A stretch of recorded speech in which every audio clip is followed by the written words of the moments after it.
এফালে দেশত মানুহ নাখাই মৰিছে আৰু আনফালে হাই প্ৰফাইল নেতাক কোটি টকাৰ উপহাৰ নৰেন্দ্ৰ মোদীৰ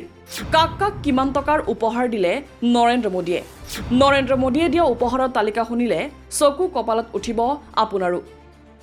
2023 বৰ্ষত ভাৰতৰ প্ৰধানমন্ত্ৰী নৰেন্দ্ৰ মোদীয়ে আমেৰিকাৰ ৰাষ্ট্ৰপতি জো বাইডেনৰ পত্নীক উপহাৰ দিছিল এডোখৰ 7.5 কেৰেটৰ হীৰা এই হীৰাডোখৰৰ মূল্য আছিল 20,000 আমেৰিকান ডলাৰ অৰ্থাৎ 17,15,158 টকা আৰু এই তথ্য প্ৰকাশ পাইছিল আমেৰিকাৰ বিদেশ মন্ত্ৰালয়ৰ প্ৰতিবেদনত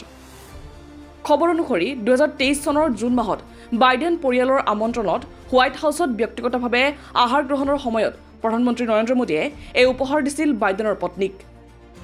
ইয়াৰ উপৰিও প্ৰধানমন্ত্ৰীয়ে ৰাষ্ট্ৰপতি জো বাইডেনক কেইবাটাও উপহাৰ প্ৰদান কৰে ইয়াৰ ভিতৰত আছিল এটা চন্দন কাঠৰ বাকচ উপনিষদৰ বিষয়ে লিখা কিতাপ এটা মূৰ্তি আৰু এটা প্ৰদীপ যাৰ মুঠ মূল্য আছিল 6,232 আমেৰিকান ডলাৰ বা 5,34,433 টকা ইয়াৰ পূৰ্বে প্ৰধানমন্ত্ৰী নৰেন্দ্ৰ মোদীয়ে 2022 চনতো বাইডেন পৰিয়ালক বিশেষ উপহাৰ দিছিল তেওঁ তেতিয়া আমেৰিকাৰ ৰাষ্ট্ৰপতিক এখন ছবি উপহাৰ দিছিল যাৰ দাম আছিল 1,000 আমেৰিকান ডলাৰ বা 85,755 টকা আমেৰিকাৰ ৰাষ্ট্ৰপতিৰ প্ৰধান সহায়ক কাৰ্ট কেম্বেল আৰু আমেৰিকাৰ সিনেটৰ চাৰ্লছ সুমাৰেও প্ৰধানমন্ত্ৰী নৰেন্দ্ৰ মোদীৰ পৰা উপহাৰ লাভ কৰিছিল উত্তৰ হাৰেৰে নিৰ্মিত এটাকৈ বাকচ দিছিল তেওঁলোকক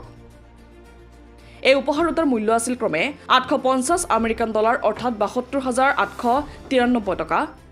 আৰু 125 আমেৰিকান ডলাৰ অৰ্থাৎ 10,719 টকা উল্লেখযোগ্য যে মোদীয়ে কাক কিমান উপহাৰ দিলে সেই তথ্য জানিবৰ বাবে অজয় বসু নামৰ এগৰাকী ব্যক্তিয়ে বৈদেশিক পৰিক্ৰমা মন্ত্ৰালয়ত দাখিল কৰিছিল এখন আৰটিআই কিন্তু সেই তথ্য প্ৰদান কৰা নাছিল বৈদেশিক মন্ত্ৰালয়ে কিন্তু পিছত আমেৰিকাৰ হোৱাইট হাউচৰ প্ৰতিবেদনত এই তথ্য পোহৰলৈ আহিছে